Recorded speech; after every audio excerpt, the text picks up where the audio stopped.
হাওড়া অঞ্চলে আবারও ভারী বৃষ্টিতে তলিয়েছে নতুন নতুন এলাকা। ধান কাটা, শ্রমিক সংকট ও ফলন শুকানো নিয়ে বিপাকে কৃষক।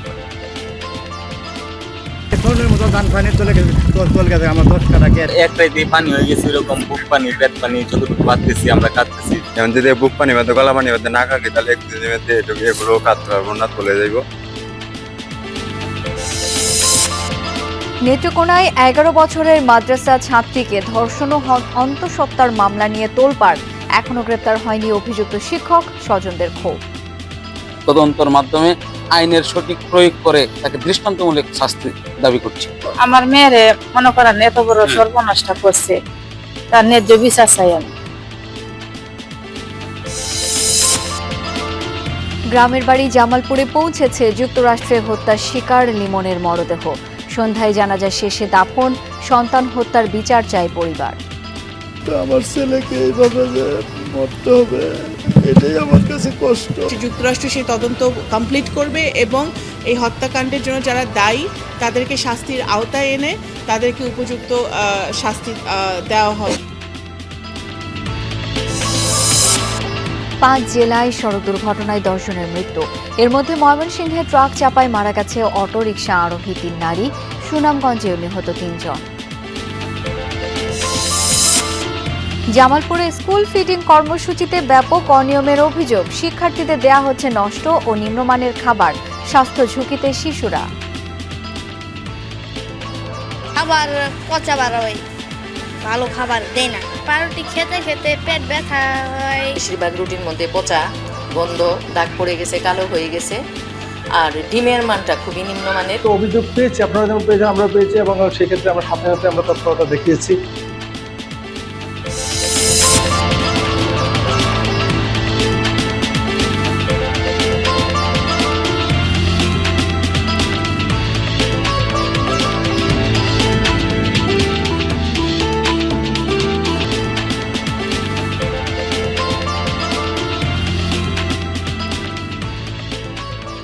আমন্ত্রণ বিরতিহীন সংবাদ সারা দেশে। আপনাদের সাথে আছি আমি শাওন দত্ত। এতক্ষণ শিরোনাম দেখছিলেন। একদিন রোদ ওঠার পর আবারও থেমে থেমে ভারী বৃষ্টি হাওড় অঞ্চলে। কয়েকটি জেলায় ডুবেছে হাওড়ের নতুন নতুন এলাকা। শ্রমিক সংকটে ডুবে থাকা ধান ঘরে তুলতে পারছেন না কৃষক। এতে ফলন পচে যাওয়ার শঙ্কা করছেন ভুক্তভোগীরা। হাঁটু সমান পানিতে ডুবে থাকা ধান কাটছেন কৃষক। পচে যাওয়ার শঙ্কায় তাই আধা পাকা ধানই কাটা হচ্ছে। এটি সুনামগঞ্জের হাওড়াঞ্চলের দৃশ্য। ভোররাত থেকেই আবারও থেমে থেমে বৃষ্টি হচ্ছে সুনামগঞ্জে। এতে আবারও বাড়ছে নদ নদীর পানি। নতুন করে জলাবদ্ধতায় পড়ছে অনেক জমি। কৃষি বিভাগের হিসাবে জেলায় এ পর্যন্ত 20,000 হেক্টরেরও বেশি জমির আধা পাকা ধান পানিতে তলিয়েছে। এখনও প্রায় 50,000 হেক্টর জমির ফসল কাটা বাকি রয়েছে। জলাবদ্ধ জমিতে নামানো যাচ্ছে না হারভেস্টার মেশিন। এতে দেখা দিয়েছে শ্রমিক সংকট। আমার না তো সাফে সব মানুষের কাছে কেউ তো কাটতে পারছে না, একবারই কাটতে পারছে না। আমি তো লইছি 1000 টাকা ছাড়া আনতে পারেন না, গরিব মানুষ পেনশন হয়ে যায় না দিতেছে। কদিনের বৃষ্টি ও উজানের ঢলে নেত্রকোনায় ডুবেছে প্রায় 22,000 হেক্টর জমির বোরো ধান। পানি বৃদ্ধিতে নতুন করে ডুবছে উঁচু এলাকার ফসলও। এতে দুশ্চিন্তা বেড়েছে কৃষকের। সকালে হবিগঞ্জে কয়েক ঘন্টা ভারী বৃষ্টি হয়েছে। এতে নতুন করে প্লাবিত হচ্ছে জমি। কৃষি বিভাগের মতে জেলায় প্রায় 11,500 হেক্টর জমির ধান তলিয়েছে পানিতে। পানিও প্রচুর বাড়তেছে, আরো বাড়বো। বৃষ্টি যখন থামে তখন বাড়ে। ধানের পাড়ার মাঝে গেরা উঠে গেছি, বুঝছো নি। এবার আমরা কৃষক যারা আছি আমরা সকলেই লসও আছি। মৌলভীবাজারের হাওড়াঞ্চলে নিমজ্জিত 2,000 হেক্টরের জমির ফসল। কিশোরগঞ্জে বানের পানিতে তলিয়েছে 10 হেক্টর জমির ধান। জেলাতেও রয়েছে ধান কাটার শ্রমিকের সংকট। ফলন বাঁচাতে আপ্রাণ চেষ্টা করছেন চাষিরা। তবে বৈরী আবহাওয়ায় ধান শুকানো নিয়ে বিপাকে তারা। তাপস সরকার, যমুনা নিউজ। হাওড় অঞ্চলের আরও খবর জেনে নেব। এই মুহূর্তে যেতে চাই সুনামগঞ্জের সোহানুর রহমান সোহানের কাছে। সোহান, আবহাওয়া এখন কেমন দেখছেন? হাওড়ের অবশিষ্ট ধান কাটার বিষয়ে কৃষক এবং কৃষি বিভাগ কি বলছে? শাওন, আমি এখন প্রথমেই কিছু বলতে চাই না। প্রথমেই যে দৃশ্যটি দেখাতে চাই দর্শকদের সেই দৃশ্য গত এক সপ্তাহ ধরে সুনামগঞ্জে দেখানো সম্ভব হচ্ছে না, কারণ গত এক সপ্তাহ ধরে রোদের দেখা পাচ্ছেন না সুনামগঞ্জের কৃষকেরা। আজকে রোদের দেখা পেয়েই কিষানীরা তারা যেই কর্মযোগ্যতা থাকে এই বৈশাখ মাসের শেষের দিকে, সেই কর্মযোগ্যতা তারা করছেন। কিষানী ছেলে সন্তান সবাই নিয়ে যত তাড়াতাড়ি সম্ভব তারা দ্রুত চেষ্টা করছেন ধান শুকানোর, কারণ আগামী 3-4 দিনও সুনামগঞ্জে খুব একটা ভালো আবহাওয়া নেই। তো আপনারা স্ক্রিনে দেখতে পাচ্ছেন এখানে খলায় ধান শুকানো হচ্ছে, তার ঠিক পেছনেই কিন্তু হাওর এবং সবুজ একটা শাড়ি দেখা যাচ্ছে। এই সবুজ শাড়ির হচ্ছে কচুরি পানার, এবং তার ঠিক নিচেই জমে আছে, তার ঠিক নিচেই আছে কৃষকের 4 বছর ধরে বোনা স্বপ্ন সোনালী ফসল। এই হাওরের 50 ভাগ ফসল এখনো তোলা সম্ভব হয়নি। আমি এখন এই হাওরের একজন কৃষকের সাথে কথা বলতে চাই। এই হাওরের আসলে কি অবস্থা একটু কৃষকের মুখেই সরাসরি শুনে নিতে চাই। ভাই অবস্থা খুবই খারাপ, 50% ধান তলিয়ে গেছে, আর যাও কিছু আনছে তা পচে গেছে, লইতে পারতেছে না কৃষক রোদের অভাব। বাকিগুলো কি কাটতে পারবেন যেগুলো তলিয়ে আছে? না, এগুলো আর কাটা যাবে না, এগুলো নষ্ট হয়ে গেছে পানির তলে। শাওন, আমরা শুনছিলাম কৃষকের মুখ থেকেই সরাসরি যে বাকি যে 50% ধান এই হাওরের এখন অবশিষ্ট আছে তা কিন্তু আর কর্তন করা যাবে না, কারণ পানির নিচে দীর্ঘদিন তলিয়ে থাকার ফলে সেই ধানগুলো নষ্ট হয়ে গেছে। তো এই ছিল সুনামগঞ্জ থেকে শাওন। সোহান, ধন্যবাদ আপনাকে। এদিকে নেত্রকোনার হাওরে ফসল নষ্টের পর অতিবৃষ্টি আর উজানের ঢলে তলিয়ে গেছে উঁচু এলাকার বোরো ধান। সন্ধ্যায় ফসল দেখে ঘরে ফিরলেও সকালে খেতে গিয়ে ডুবে যাওয়া ফসল পাচ্ছেন সব উপজেলার কৃষক। আবহাওয়ার আরও অবনতির খবরে দুশ্চিন্তা বেড়েছে তাদের। এদিকে শ্রমিক সংকটে অর্ধেক ফসল শ্রমিকদের দেওয়ার বিনিময়ে ফসল কাটাচ্ছেন গৃহস্থরা।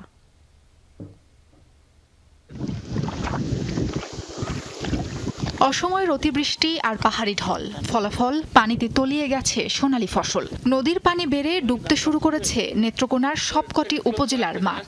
উঁচু এলাকার জমিতেও ঢুকছে পানি।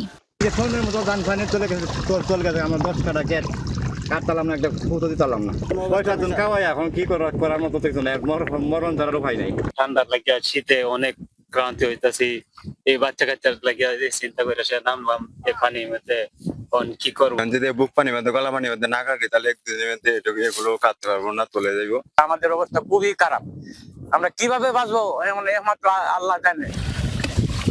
তার উপর শ্রমিক সংকটে দ্রুত ধান কেটে নিতে পারছেন না কৃষক। শ্রমিকদের অর্ধেক ফসল দেওয়ার চুক্তিতে কাটা হচ্ছে ধান, অন্যথায় গুনতে হচ্ছে দৈনিক 1,500 টাকা মজুরি। তবে সেই ধান 4 থেকে 500 টাকা মনে বিক্রি করে উৎপাদন খরচও উঠবে না কৃষকের।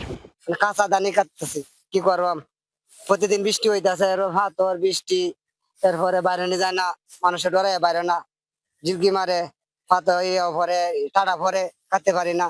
জন্য পানি নিষ্কাশনের কোনো রাস্তা থাকে না। এই 2 দিনের পানি আমাদের যত জমা জমি আছে বড় ফসল মানে একটা পাকনা ফসল সব তলিয়ে গেছে। যদি না কাটিতে তো আমাদের ফেরে বাদ যাবো না, কামলা পাওয়া যায় না, কামলা আসতে পারে না। যেগুলো কাটতে নিয়েছি সেগুলো ঘরে সারা আসতেছে, যদি বেচতে নেই তাহলে বলে 400 টাকা মন, 300 টাকা মন। স্থানীয় সংসদ সদস্য বলছেন, ক্ষতিগ্রস্ত কৃষকের তালিকা করে 3 মাস খাদ্য সহায়তা দেওয়ার উদ্যোগ নিয়েছে সরকার। যে সমস্ত কৃষকরা ক্ষতিগ্রস্ত হয়েছেন তাদের লিস্ট করে তাদেরকে আগামী 3 মাস যাতে তাদের ক্ষতিটা পোষানো যায় সেই জন্য আমাদের সরকারের পক্ষ থেকে তাদেরকে 3 মাস ভর্তুকি দেওয়া হবে, এটা সিদ্ধান্ত নেওয়া হয়েছে। নেত্রকোনার 1,85,000 হেক্টর জমিতে বোরো আবাদ হয়েছে। হাওরে আবাদ হয়েছে 42,000 হেক্টর জমি, যার মধ্যে প্রায় 15,000 হেক্টর জমি তলিয়ে গেছে। জেলা কৃষি বিভাগের তথ্য মতে ক্ষয়ক্ষতির মূল্য প্রায় 200 কোটি টাকা। সাবরিনা লিজা, যমুনা নিউজ। এ পর্যায়ে একটু যেতে চাই নেত্রকোনায় সহকর্মী কামাল হোসাইনের কাছে। কামাল, নতুন করে ফসলি জমি প্লাবিত হয়েছে কিনা, ধান কাটার জন্য শ্রমিক সংকট কি দূর হয়েছে? শাওন, ধান কাটার জন্য আসলে শ্রমিক সংকট দূর হয়নি, আরো বেড়েছে বলা যায়। কারণ এখন নেত্রকোনার 10টি উপজেলাতে ধান কাটা শুরু হয়েছে এবং 10টি উপজেলায় কিন্তু প্লাবিত হয়েছে, ফলে শ্রমিক সংকট প্রকট আকার ধারণ করেছে। জেলা প্রশাসন থেকে যে বিষয়টি জানানো হয়েছে যে তারা যে প্রাথমিকভাবে যে হিসাব করেছে সেই হিসাবে অন্তত 22,000 হেক্টর জমির ফসল এরই মধ্যে নষ্ট হয়েছে, আর যেগুলো অন্তত 70,000 কৃষকের এই জমিগুলো, এবং এই জমির যে ধানের মূল্য তারা ধরেছেন সেটা হচ্ছে 313 কোটি টাকা, যদিও প্রকৃত হিসাবের কয়েক গুণ বেশি। এমনটি বলছেন স্থানীয়রা। আর অন্যান্য জায়গা থেকেও অন্যান্য সময় উত্তরবঙ্গ থেকে কিন্তু এই সময়ে শ্রমিক আছে ধান কাটার, কিন্তু বন্যা বা এই যে পানি জলাবদ্ধতার সংবাদ শুনে শ্রমিকরাও আসেনি, ফলে কৃষকরা সংকটেই পড়েছেন। কৃষকরা এর আগে থেকেই শ্রমিকদের সাথে যোগাযোগ করেন বা হারভেস্টার রেডি করে রাখেন যে ধান কাটার জন্য, কিন্তু কোনো কিছুই কাজে আসছে না। পানি এতে তলিয়ে যাওয়ার কারণে কৃষকরা মহা সংকটে পড়েছেন এবং তাদের ধান অনেক ক্ষেত্রে অর্ধেক ভাগ দিয়েও কিন্তু কাটা যাচ্ছে না। আর কিছু কিছু হাওর অঞ্চলে আমরা দেখেছি যে তাদের জমি অন্যরা কেটে নিয়ে যাচ্ছে নয়ন বাগায়, যে এক্ষেত্রে আসলে যারা গৃহস্থ তাদের আসলে কিছুই করার নেই, যে যার মতো করে পারছেন ডুবন্ত ধান কেটে নিয়ে যাচ্ছে। এই অবস্থা নেত্রকোনার। শাওন। কামাল, ধন্যবাদ আপনাকে। নেত্রকোনার মদনে 11 বছর বয়সী মাদ্রাসা ছাত্রীকে ধর্ষণ ও অন্তঃসত্ত্বা হয়ে পড়ার মামলা নিয়ে তোলপাড় চলছে। বৃহস্পতিবার মামলা হলেও এখনও গ্রেপ্তার হয়নি মাদ্রাসার অভিযুক্ত পরিচালক ও শিক্ষক আমানুল্লাহ সাগর। এতে ক্ষোভ জানিয়েছেন ভুক্তভোগী পরিবার ও এলাকাবাসী। অভিযুক্তকে ধরতে তৎপরতা চলছে বলে জানিয়েছে পুলিশ। দুরন্তপনার বয়সে অনেকটা ঘরবন্দি জীবন। মাত্র 11 বছর বয়সেই বিকৃত যৌন লালসার শিকার শিশুটি হয়ে পড়েছে অন্তঃসত্ত্বা। নেত্রকোনার মদন উপজেলায় নানাবাড়িতে থেকে স্থানীয় একটি মহিলা কওমি মাদ্রাসায় পড়ালেখা করত শিশুটি। পরিবারের অভিযোগ, গেল বছরের নভেম্বরে মেয়েটিকে ধর্ষণ করে মাদ্রাসার পরিচালক ও শিক্ষক আমানুল্লাহ সাগর। এ ঘটনা কাউকে জানালে প্রাণনাশের হুমকিও দেয়া হয়। পরবর্তীতে শিশুটির শারীরিক পরিবর্তন দেখে পরিবারের সন্দেহ হয়। পরে জানাজানি হয় বিষয়টি। পরীক্ষা নিরীক্ষার পর চিকিৎসক জানান মেয়েটি অন্তঃসত্ত্বা হয়ে পড়েছে। মেরে দিয়েছিলাম বলে মাদ্রাসা করে একটা কিছু কইব, কিন্তু এ হুজুরে যে অত বড় কামটা করবো আমিও কোনোদিন আমার বলছেন না। আমার জানার পরে বললো হুজুরের কথা, যেমন হুজুর এদিন থেকে নিকুইজে হয়ে গেছে, হুজুর আর নাই। চোখে মুখে পুরোপুরি ভয়, এবং সে বারবার হুজুর ওয়ার্ডটা 2 বার রিপিট করার পরে বাচ্চা মানে আর কোনো কথাই বলতে আগ্রহী না। ফিজিক্যাল এক্সামিনেশনে জানা যায় যে বাচ্চার সিম্ফাইসিয়া ফান্ডাল হাইট, যেটা মানে আমরা ইউটারাসের হাইট যেটা মেজার করি প্রেগন্যান্সিতে, এটা কিন্তু এইজ করেসপন্ডিং এক একটা হাইট আসে। তো এই বাচ্চার হাইট তখনই অলমোস্ট 25-26 উইকসের মতো। স্থানীয়রা জানান, বছর 4 আগে মাদ্রাসাটি প্রতিষ্ঠা করেন সাগর। তার স্ত্রীও সেখানে শিক্ষক হিসাবে কর্মরত। সম্প্রতি ঘটনা জানাজানির পর থেকেই বন্ধ রয়েছে মাদ্রাসার কার্যক্রম। পরিবার সহ পলাতক শিক্ষক সাগর। অভিযুক্ত এখনও গ্রেফতার না হয় ক্ষুব্ধ এলাকাবাসীও।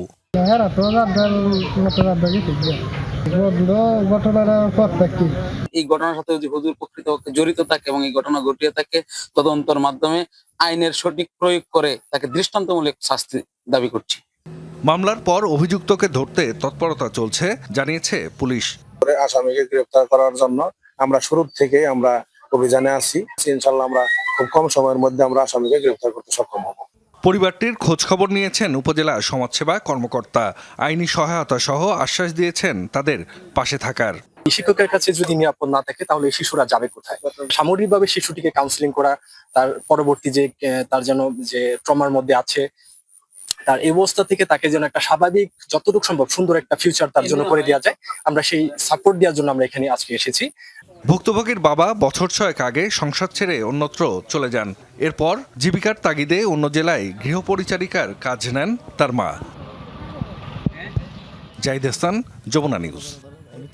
নড়াইলে লোহাগড়া পৌর এলাকায় মানসিক ভারসাম্যহীন কিশোরীকে ধর্ষণের অভিযোগে মামলা হয়েছে। সকালে লোহাগড়া থানায় মামলা করেছে ভুক্তভোগী পরিবার। মামলায় উল্লেখ করা হয়, শনিবার দুপুরে আম কুড়িয়ে আক্তার ফার্নিচার দোকানের সামনে দিয়ে বাড়ি ফিরছিল ভারসাম্যহীন ওই কিশোরী। এ সময় আক্তার তাকে দোকানে নিয়ে ধর্ষণের পর ভয় ভীতি দেখিয়ে বাড়িতে পাঠায়। পরে পরিবার তার অস্বাভাবিক আচরণ দেখে বিষয়টি জানতে পারে এবং থানায় মামলা করে। পুলিশ জানায়, কিশোরীর ডাক্তারি পরীক্ষা সহ আইনগত ব্যবস্থা চলছে। এ ঘটনায় অভিযুক্ত আক্তারকে গ্রেপ্তারের চেষ্টা চলছে।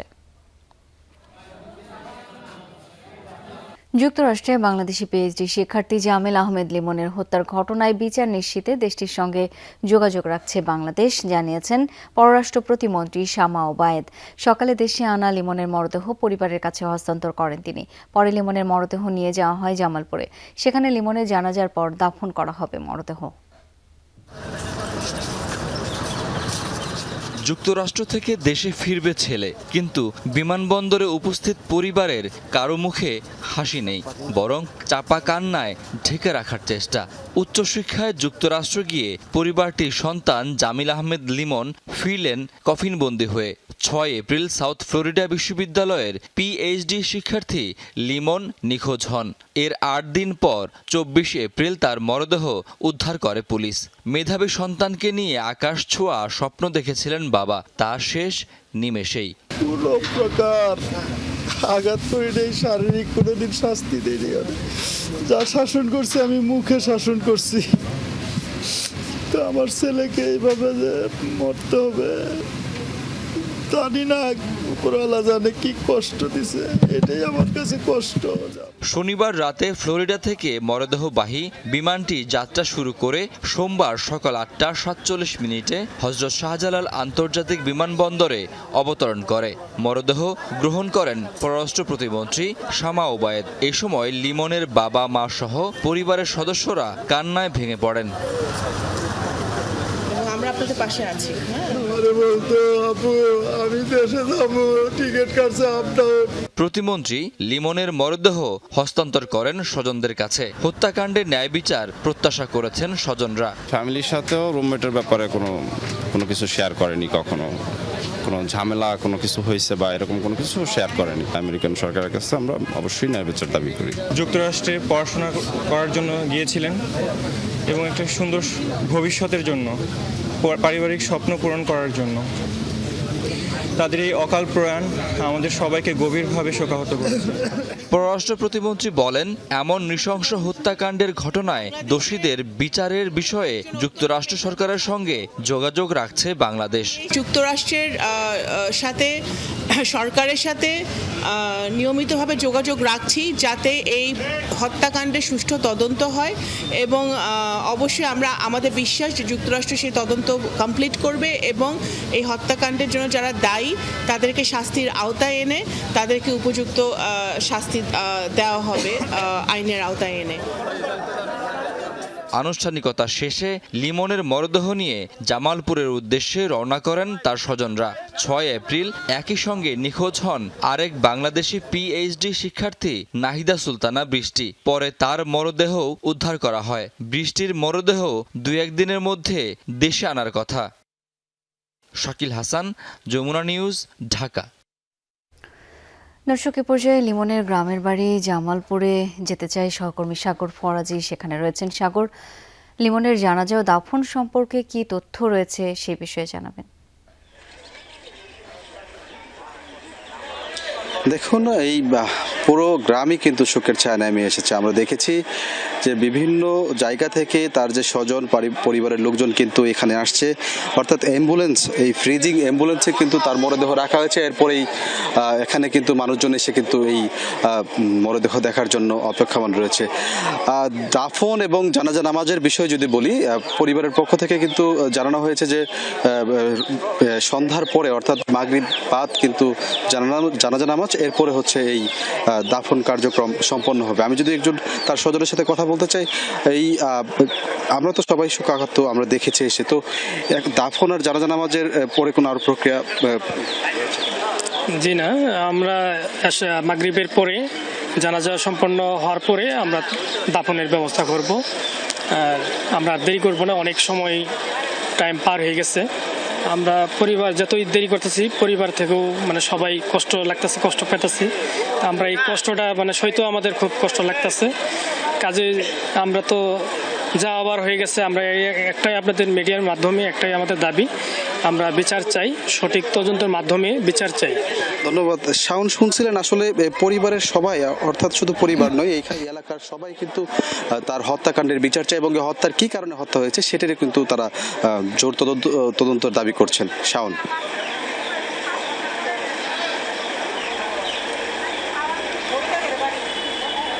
সাগর, দেখছিলাম আমরা সরাসরি শোকাবহ একটি পরিস্থিতি। ধন্যবাদ এই মুহূর্তে যুক্ত দেবার জন্য। 5 জেলায় সড়ক দুর্ঘটনায় নিহত হয়েছেন 10 জন। এর মধ্যে ময়মনসিংহের ট্রাক চাপায় প্রাণ গেছে সিএনজি অটোরিকশা আরোহী 3 নারীর।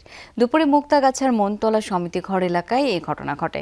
স্থানীয়রা জানায় মুক্তাগাছাগামী সিএনজি অটোরিকশাটিকে চাপা দেয় ময়মনসিংহমুখী বালু বোঝাই ট্রাক। এতে ঘটনাস্থলে মারা যান সিএনজি অটোরিকশার 3 যাত্রী। তাৎক্ষণিকভাবে নিহত 3 নারী যাত্রীর পরিচয় জানা যায়নি। দুর্ঘটনার সময় সড়কে উল্টে যায় ট্রাকটি। আহতদের উদ্ধার করে নেওয়া হয়েছে হাসপাতালে। এছাড়া সুনামগঞ্জে আলাদা দুর্ঘটনায় নিহত হয়েছেন 3 জন।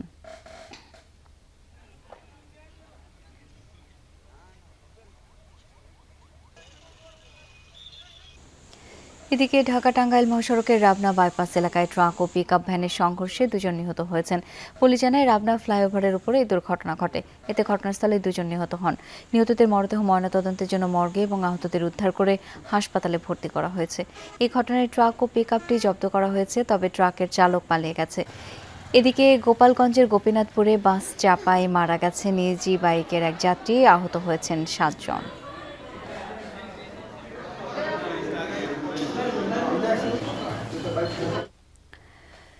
মানিকগঞ্জে বাড়ছে সহিংসতা। হত্যা, গণপিটুনি আর আত্মহত্যার ঘটনায় উদ্বেগ ছড়িয়েছে জেলা জুড়ে। পুলিশের হিসাবে গেল 3 মাসে 10টি খুন এবং 57টি অপমৃত্যু মামলা হয়েছে। কেবল এপ্রিল মাসে উদ্ধার হয়েছে 9 মরদেহ। তুচ্ছ বিরোধ, পারিবারিক কলহ আর মাদককে কেন্দ্র করে বাড়ছে এসব অপরাধ। পুলিশ বলছে পরিস্থিতি নিয়ন্ত্রণে তারা সক্রিয়। বিশ্লেষকরা বলছেন সহিংসতা ঠেকাতে সামাজিক সচেতনতা জরুরি। স্বজনদের কান্না যেন থামছেই না। একের পর এক মরদেহ উদ্ধার, হত্যা, গণপিটুনি, আত্মহত্যা সহ নানা সহিংসতায় প্রায়ই সংবাদের শিরোনাম হচ্ছে মানিকগঞ্জ। পারিবারিক কলহ, তুচ্ছ বিরোধ ও মাদককে কেন্দ্র করে বাড়ছে এসব অপরাধ। একটি রেশ কাটতে না কাটতেই আরেকটি ঘটনার খবরে বাড়ছে উদ্বেগ আর অনিশ্চয়তা। রাস্তাঘাটে কি না কি হয়, তারপরও বেরোতে হবে। এখন প্রয়োজনের তাগিদে বের হইতে হয়। তারপর চিন্তা থাকে আল্লাহ যেন সুস্থ মতো আবার বাসায় নিয়ে যায়। কিছু কিছু ছেলে যারা আছে মাদক সেবন করে, এগুলো হচ্ছে নির্মূল হচ্ছে না, তারা আর উৎসাহিত হয়, যার কারণেই এই অনাকাঙ্ক্ষিত ঘটনা মানিকগঞ্জে ঘটতেছে। পুলিশের হিসাবে গেল 3 মাসে জেলায় 10টি হত্যা ও 57টি অপমৃত্যু মামলা হয়েছে। তবে শুধু এপ্রিল মাসেই হত্যা ও মরদেহ উদ্ধারের ঘটনা ঘটেছে 9টি। এর মধ্যে এক শিশুর মরদেহ উদ্ধারের ঘটনায় গণপিটুনিতে নিহত হন 2 জন। এছাড়া তুচ্ছ ঘটনায় ভাইয়ের হাতে ভাই, বন্ধুর হাতে বন্ধু খুনের ঘটনাও আলোচনায়। সালিশি নির্যাতনের পর তরুণীর আত্মহত্যার ঘটনাও দাগ কেটেছে মানুষের মনে। তার অপরাধী তারা কোনো রাজনৈতিক ব্যক্তিও না, আসলে ওরা খারাপ প্রকৃতির মানুষই। অনেক খারাপই লাগে যে এরকম ঘটনা ঘটতেছে। এরকম তো আমার মেয়ের সাথে হইতে পারে বা আমার বোনের সাথেও হইতে পারে। স্থানীয়দের অভিযোগ, পারিবারিক অস্থিরতা, বেকারত্ব ও মাদকের বিস্তারই এসব অপরাধের বড় কারণ। সামাজিক বন্ধন দুর্বল হয়ে পড়ায় ছোট বিরোধও রূপ নিচ্ছে প্রাণঘাতী সংঘাতে। জনগণকে এগিয়ে আসা উচিত সামাজিক সচেতনতা বৃদ্ধি করার জন্য। শিক্ষার হার বৃদ্ধি করার লাগবে মনস্তাত্ত্বিকভাবে। আমরা মন থেকে যদি শিক্ষাটা গ্রহণ করতে পারি, তাহলে শিক্ষার যে মূল যে আদর্শ, মূল যে চেতনা, এটা যদি আমরা ধারণ করতে পারি, তাহলে আমার কাছে মনে হয় যে সামাজিক এই অনাচারগুলো, অবিচারগুলো সমাজ থেকে দূরীভূত হবে। অনেক সময় দেখা যায় আমাদের দেশে রাজনৈতিক ছত্রছায়ায় অনেক সময় প্রভাব বিস্তার করার জন্য ভালো মানুষকে তারা এইখানে আসতে দিতে চায় না, কাজ করতে দিতে চায় না, তাদের রাজনৈতিক স্বার্থের কারণে। আমি আশা করি প্রশাসন যদি সচেতন ভূমিকা পালন করে, তাহলে আমার মনে হয় আমরা একটা শান্ত মানিকগঞ্জ ফিরে পাব। পুলিশ বলছে অধিকাংশ ঘটনাই পারিবারিক ও সামাজিক দ্বন্দ্বের কারণে ঘটছে। পরিস্থিতি নিয়ন্ত্রণে বাড়ানো হয়েছে নজরদারি ও বিভিন্ন প্রতিরোধমূলক কার্যক্রম। সকলের দায়িত্ব, শুধু পুলিশ একা এটাকে সবাইকে সেন্সিটাইজ করবে তা না। আপনারা মিডিয়া যারা আছেন এবং অন্যান্য সংস্থার যারা আছেন, সমাজের জনপ্রতিনিধি যারা আছেন, সকলে মিলে আমার মনে হয় যদি একটা সমন্বিত উদ্যোগ নেওয়া হয়, কিছুটা হলেও এটাতে একটা নিয়ন্ত্রণ আসবে। কেমন সহিংসতা রোধে প্রয়োজন সমন্বিত উদ্যোগ, এমনটাই বলছেন সংশ্লিষ্টরা। মানিকগঞ্জের সাম্প্রতিক হত্যাকাণ্ডগুলো রাজনৈতিক না হলেও সামাজিক অবক্ষয়ের চিত্র স্পষ্ট করছে। বিশেষ করে পারিবারিক বিরোধ আর মাদকাসক্তি, এই 2 কারণেই সামনে আসছে বারবার। সংশ্লিষ্টরা বলছেন আইন শৃঙ্খলা রক্ষার পাশাপাশি সামাজিক সচেতনতা না বাড়ালে এই সহিংসতা কমানো কঠিন হবে। BM Khorshed, Jamuna news, Manikganj. বর্তমানে যে সাংবাদিকরা কারাগারে আছেন তাদের প্রত্যেকের বিরুদ্ধে অন্তর্বর্তীকালীন সরকার অভিযোগ এনেছে। তারা বিভিন্ন অপরাধের সাথে জড়িত বলে মন্তব্য করেন তথ্য ও সম্প্রচার মন্ত্রী জহিরুদ্দিন স্বপন। দুপুরে জাহাঙ্গীরনগর বিশ্ববিদ্যালয়ের জহির রায়হান মিলনায়তনে সত্যজিৎ রায় চলচ্চিত্র উদ্বোধন শেষে সাংবাদিকদের সাথে আলাপকালে এই মন্তব্য করেন তিনি। তথ্যমন্ত্রী বলেন, ফ্যাসিবাদ আমলে গণতান্ত্রিক সংগ্রামের উপর যে অত্যাচার নির্যাতন হয়েছে তার সহযোগিতা করার অভিযোগ রয়েছে কোনো কোনো সাংবাদিকদের বিরুদ্ধে। অনেকে আবার স্বাধীনভাবে সাংবাদিকতার চেষ্টা করেছেন, তাদের সাথে বর্তমান সরকারের কোনো সম্পর্ক নেই। তিনি আরও বলেন, আইনমন্ত্রী ও স্বরাষ্ট্রমন্ত্রীর সাথে কথা বলে সাংবাদিকদের জন্য ন্যায্যটাই গ্রহণ করা হবে। প্রাথমিক বিদ্যালয়ের শিক্ষার্থীদের ঝরে পড়া রোদ ও পুষ্টি নিশ্চিত করতে সরকার চালু করেছে স্কুল ফিডিং কর্মসূচি। তবে জামালপুরের 3টি উপজেলায় এই কর্মসূচি ঘিরে উঠেছে গুরুতর অভিযোগ। বেশিরভাগ স্কুলের শিক্ষার্থীদের মাঝে বিতরণ করা হচ্ছে নিম্নমানের ও নষ্ট খাবার, যা শিশুদের স্বাস্থ্য ঝুঁকিতে ফেলছে। প্রাথমিক বিদ্যালয়ের শিক্ষার্থীদের পুষ্টিকর খাবার নিশ্চিত করতে সরকারের এই উদ্যোগ। তবে জামালপুরে দেখা গেছে ভিন্ন চিত্র। অনেক স্কুলের ডিম থাকে নষ্ট, বাসি রুটির সঙ্গে দেওয়া হয় কাঁচা ও পচা কলা। খাবার পচা বার হয়, ভালো খাবার দেয় না। পাউরুটি খেতে খেতে পেট ব্যথা হয়, আবার কলা দেয়, কলা একদম ছোট ছোট। একদিন হচ্ছে সিজনাল ফল বলতে আমাদের বেশিরভাগ কলা দেয়। সপ্তাহে 6 দিনের মধ্যে 4 দিন বনরুটি, সাথে 2 দিন সেদ্ধ ডিম, 1 দিন মৌসুমি ফল এবং 1 দিন দুধ দেওয়ার কথা। তবে খাবারের নিম্নমান ও অনিয়ম নিয়ে ক্ষোভ প্রকাশ করলেন শিক্ষকরাও। প্রতি মঙ্গলবারে আমাদেরকে কলা দেওয়া যায়। কলাটা থাকে কাঁচা থাকে, আবার পচা থাকে, যা শিক্ষার্থীরা নিতে চায় না। বেশিরভাগ রুটির মধ্যে পচা, গন্ধ, দাগ পড়ে গেছে, কালো হয়ে গেছে। আর ডিমের মানটা খুবই নিম্নমানের। একটা বয়েল ডিম যদি আমি দিতে পারি পুষ্টিমান থাকবে, আর এই ডিম হয় আগের রাত্রে সেদ্ধ, এর পুষ্টিমান আমরা পাচ্ছি না। প্রোগ্রামের শুরু থেকে পর্যন্ত বিস্কিটটা পাওয়া যায় না। বিস্কুট সরবরাহ বন্ধ, দুধ সরবরাহ করছে আকিজ ডেইরি। অভিযোগ রয়েছে ডিম, রুটি ও কলা সরবরাহের দায়িত্ব পেয়েছে কক্সবাজারের ঠিকাদারি প্রতিষ্ঠান আইল্যান্ড ট্রেনিং লিমিটেড। তবে প্রতিষ্ঠানটির দাবি, ময়মনসিংহের বিভাগের কয়েকটি উপজেলায় খাবার সরবরাহ করছেন বিএনপির নেতা সৈয়দ এমরান সালে প্রিন্স। কাজ ফিরে পেতে তাকে উকিল নোটিশও দেওয়া হয়েছে বলে জানালেন ঠিকাদার প্রতিষ্ঠানের কর্মকর্তা। না, ওখানে মূলত আমাদের লাইসেন্সটা ইউজ করে কাজটি করতেছে সৈয়দ ইমরান সালে প্রিন্স। আমরা যেমন বরিশালে করতেছি, রংপুরে করতেছি, কুড়িগ্রামে করতেছি, রৌমারীতে করতেছি, আমাদের এই ব্যাপারে কোনো হয় না। সব ময়মনসিংহ থেকে হচ্ছে, এটা পিডি অফিসে খুবই কনসার্ন। তো ওদের থেকে আমরা অলরেডি লিগেল নোটিশ আমরা পাঠাইছি ওদের থেকে নিয়ে নেওয়ার জন্য। তবে এই কাজের সাথে নিজের কোনো সংশ্লিষ্টতা নেই বলে দাবি করলেন বিএনপি নেতা সৈয়দ ইমরান সালে প্রিন্স। এখানে লোকালি ওই সারদার সাহেব আমাকে বলছিল যে যেহেতু আপনাদের ওখানে লোকজন আছে একটু বলাই দেন, আমরা কাজটা তাদেরকে দিয়ে সাব কন্ট্রাক্টে করাইতে পারি। সেখানে ধরেন আমি কথা বলাই দিছি, জাস্ট এইটুকুই। এর মাঝে তো আমার অন্য কোনো ইনভলভমেন্ট নাই। পুষ্টিবিদরা বলছেন এমন খাবার শিশুদের স্বাস্থ্যের জন্য মারাত্মক ক্ষতিকর। শিশুকে ডিম, কলা এবং বনরুটি দেওয়ার জন্য পুষ্টির বিষয়ের পাশাপাশি অবশ্যই সেটা স্বাস্থ্যের জন্য ঝুঁকিপূর্ণ হচ্ছে কিনা সেটা আমাদেরকে খেয়াল রাখতে হবে। এই শিক্ষার্থীরা এই পুষ্টিহীন খাবার খেয়ে বা পুষ্টি নিরসনের জন্য এই খাদ্য খেয়ে অসুস্থ হয়ে পড়বে। বিষয়টি সরকারের নজরে এসেছে, তদন্ত করে ব্যবস্থা নেওয়ার আশ্বাস জেলা প্রাথমিক শিক্ষা অফিসারের। অভিযোগ পেয়েছি, আপনারা যেমন পেয়েছেন আমরা পেয়েছি, এবং সেক্ষেত্রে আমরা সাথে সাথে আমরা তৎপরতা দেখিয়েছি। জেলার 3টি উপজেলায় ফিডিং কার্যক্রমের আওতায় রয়েছে 56,824 জন শিক্ষার্থী। কমলমতি এই শিশুদের খাওয়ানো হচ্ছে এমন ডিম বা এমন অস্বাস্থ্যকর খাবার, সেই জায়গা থেকে পুষ্টির বদলে তারা থাকছে স্বাস্থ্য ঝুঁকিতে।